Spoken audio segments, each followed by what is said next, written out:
अन्य देवताओं की पूजा तो मूर्ति में होती है। अन्य राम जी, श्याम जी, गणेश जी, दुर्गा जी, हनुमान जी, सबकी पूजा तो मूर्ति में होती है। बड़ा दिव्य प्रश्न है। लेकिन भोले बाबा की पूजा दो प्रकार की होती है, और मुझे लगता है यह प्रश्न सबके पास, सबके मन में होना चाहिए। एक पूजा तो लिंग की पूजा, शिवलिंग की पूजा, और एक बेर की पूजा। बेर कोई मूर्ति पूजा कहते हैं। बोलिए यह जो दो प्रकार की पूजा होती है, इस पूजा के बारे में कुछ बताइए। इसमें क्या भेद है, क्या इसका विधि क्या है? तो सौनकादिक ऋषियों से सूत जी ने कहा कि इसी प्रकार का प्रश्न एक बार सनकादिकों से नंदिकेश्वर नंदी भगवान ने किया था मंदराचल पर्वत में। सनत कुमार ने प्रश्न किया, सनत कुमार से प्रश्न किया कि आदि शिवलिंग की उत्पत्ति कैसे हुई? ये जो शिवलिंग की पूजा हम लोग करते हैं, इसका विधान कहाँ से प्रकट हुआ? इस पूजा का प्रादुर्भाव कब से हुआ? तो सूत जी महाराज कहते हैं, इधर सनत कुमारों का और नंदी भगवान का संवाद चल रहा है, सूत सौनक संवाद चल रहा है। एक बार भगवान विष्णु अपनी धर्मपत्नी लक्ष्मी जी के सहित बड़े यहाँ दिव्य पार्षदों से घिरे हुए जय जयकार हो रही थी, और शेष शैया पर शयन कर रहे थे। बड़े आनंद में थे। मंगलम भगवान विष्णु मंगलम गरुड़ध्वज मंगलम पुंडरीकाक्ष मंगलायतनवः। उसी समय ब्रह्मा जी पहुंचे, और पता नहीं बाबा ब्रह्मा जी को क्या हो गया, दिमाग खराब हो गया। और ब्रह्मा जी ने भगवान विष्णु से कहा आदेशात्मक भाव में आकर के, जैसे कोई छोटे से बच्चे से बात करे, उत्तिष्ठ वत्स, हे बेटा उठो, माम पश्य, मुझे देखो, तब नाथ मिहागतम, तेरा नाथ, तेरा स्वामी आ गया। तो भगवान विष्णु ने स्वागत किया है, ब्रह्मा जी का स्वागत किया। मुस्कुराते हुए भगवान विष्णु ने कहा, भगवान नारायण ने कहा स्वस्तिते स्वागतम वत्स, थोड़ा व्यंग की भाषा में कहा स्वागत है, आओ वत्स, आओ बेटा बैठो। भगवान विष्णु ने कह दिया अरे वत्स आओ बैठो, तुम्हारा कल्याण हो। अरे मैं तुम्हारा पिता हूं। ब्रह्मा जी ने कहा मैं संसार का पिता हूं, मुझे लोग पितामह कहते हैं, पिता हमश्च जगतः माता च तव वत्स कहा मैं सबका पिता हूं, इस नाते तुम्हारा भी पिता हुआ।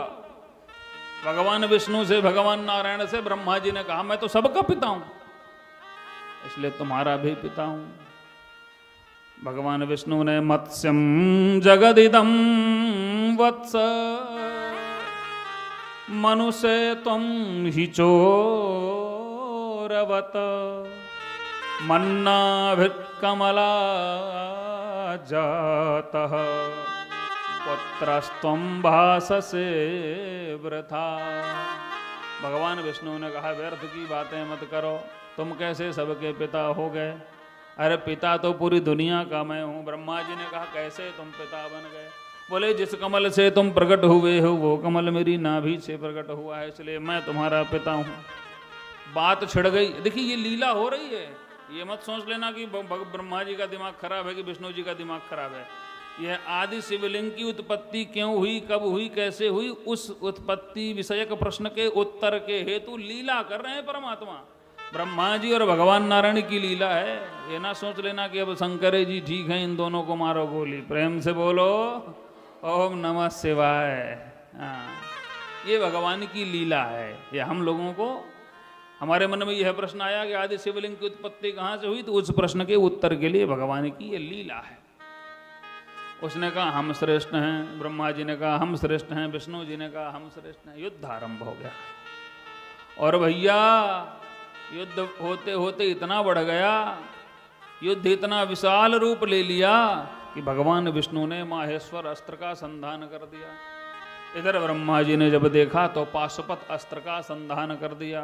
पूरे संसार में हाहाकार मच गया, चारों तरफ भगदड़ मच गई, अफरा तफरी, सब लोग भागे भागे भोले बाबा के पास गए। महाराज बचाओ, कृपा करो, हमारी रक्षा करो। भोले बाबा ने जब देखा कि सभी पूरी धरती पर, पूरे ब्रह्मांड पर हाहाकार मचा है और यह लीला करने के लिए भोले भगवान विष्णु और ब्रह्मा जी युद्ध कर रहे हैं, उसी समय जहां पर दोनों का युद्ध चल रहा था उसी के मध्य में भगवान भोले बाबा अग्निस्तंभ के रूप में प्रकट हो गए। विशाल आग से जलता हुआ खंभा, बड़ा विशाल अग्निस्तंभ। आहा, भगवान विष्णु और ब्रह्मा जी के अस्त्र शस्त्र उसी अग्निस्तंभ में समा गए, उसी अग्निस्तंभ में समा गए। अब समझ में नहीं आ रहा क्या करें, ना उस स्तंभ का ओर दिखे ना छोर दिखे। है कौन भैया, इसका पता कौन लगाएगा? ब्रह्मा और विष्णु के मध्य यह अग्निस्तंभ कहां से प्रकट हो गया? भोले बाबा विशाल रूप में प्रकट गए। बोले शंकर भगवान की। महानल स्तंभ विभीषणाकृति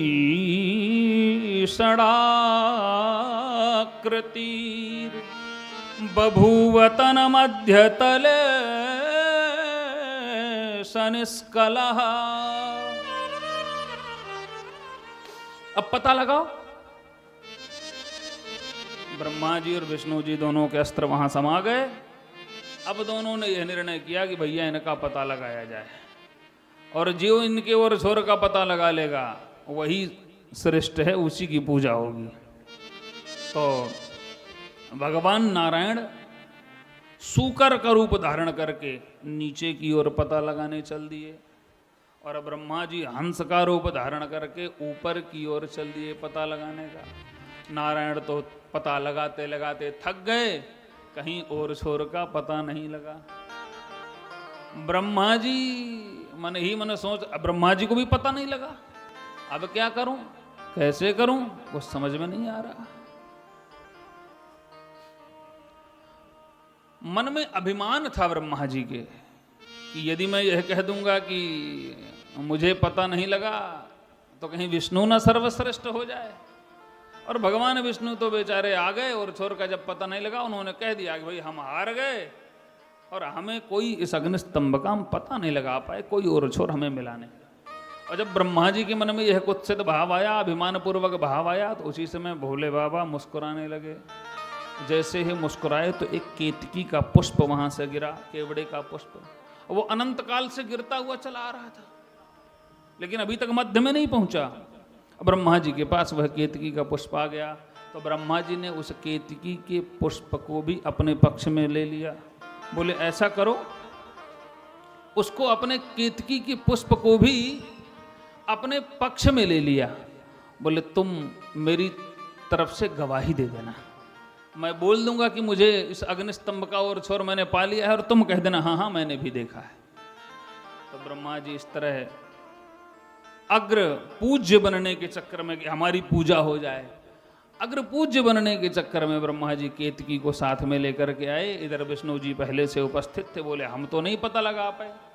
और ब्रह्मा जी ने केतकी की तरफ देखते हुए कहा कि बताओ पता लगा कि नहीं? तो केतकी ने कहा हाँ हाँ ब्रह्मा जी ने पता लगा लिया है।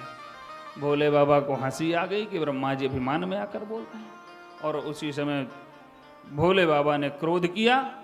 भोले बाबा के क्रोध से भैरव प्रकट हो गए, और ब्रह्मा जी के 5 सिर थे, तो सर्वप्रथम भैरव ने ब्रह्मा जी के एक सिर को अलग कर दिया। कहा क्यों बाबा, ज्यादा आगे आगे पूजने की आपको जरूरत है तो मैं आपकी पूजा तलवार से कर रहा हूं, मैं आपकी पूजा पहले करूं तलवार से। और भोले बाबा ने कह भी दिया नून मरचे खड़गे ने, हाँ ब्रह्मा जी की पूजा जरा तलवार से करो, भैरव से कहा। तब ब्रह्मा जी पीछे हटे, महाराज गलती हो गई, और केतकी से कहा कि झूठी गवाही देने के लिए तुम आ गई, आज के बाद तुम्हारा प्रयोग मेरी पूजा में नहीं होगा। तो भोले बाबा की पूजा में केतकी के पुष्प का कोई प्रयोग नहीं होता। भगवान भोलेनाथ ने शिव जी ब्रह्मा जी से कहा ब्रह्मा जी आपको बहुत पूजने का शौक है, इसलिए आपका कहीं भी कोई मंदिर नहीं होगा। तो ब्रह्मा जी की पूजा कहाँ होती है? पुष्कर में जब कभी जाओ, जीवन में कोई 1 बार 2 बार जाता है तो बात अलग है, नहीं ब्रह्मा जी की कोई पूजा वूजा नहीं होती है। केतकी से कहा सुनो मेरी पूजा में तो तुम्हारा कोई स्थान नहीं है, लेकिन अन्य देवताओं की पूजा में तुम्हारा काम चलेगा। भगवान विष्णु से कहा भोले बाबा ने, आप सर्वपूज्य हैं और आप हमारे समान हैं, यज्ञ में आप सर्वश्रेष्ठ होंगे। भगवान शिव और भगवान विष्णु की बड़ी प्रेम भरी मित्रता हो गई और वहीं से वो जो ज्योतिर्मय लिंग है, ज्योतिर्मय जो अग्निस्तंभ है, वही लिंग के रूप में परिवर्तित हो गया। ज्योतिर्लिंग का प्राकट्य मार्गशीर्ष महीने की आर्द्रा नक्षत्र को हुआ। भगवान शिव कहते हैं, इस दिन जो मेरी पूजा करता है, चाहे वो लिंग के रूप में करे चाहे मूर्ति के रूप में करे, लेकिन शिवलिंग के पूजन का विशेष महत्व है।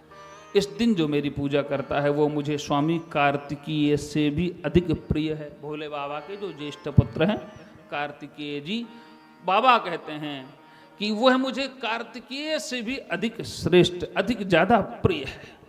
फाल्गुन कृष्ण चतुर्दशी के दिन प्रथम बार, पहली बार शिवलिंग का पूजन हुआ।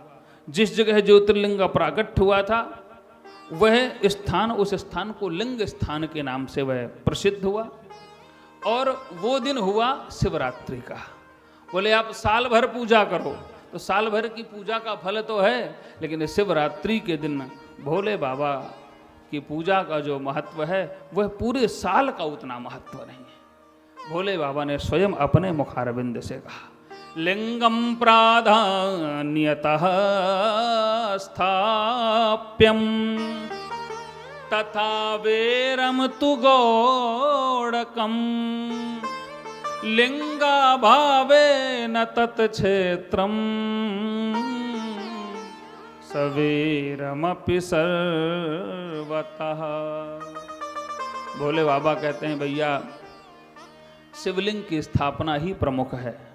हम लोग मंदिर बनाते हैं, चर्चा की है, बाबा कहते हैं कि भैया जो पंचमुखी अर्थात जो मूर्ति है भगवान की, भोले बाबा की, उसकी पूजा का महत्व तो है, लेकिन उससे ज़्यादा महत्व है शिवलिंग का। शिवलिंग प्रमुख है और मूर्ति गौड़ है।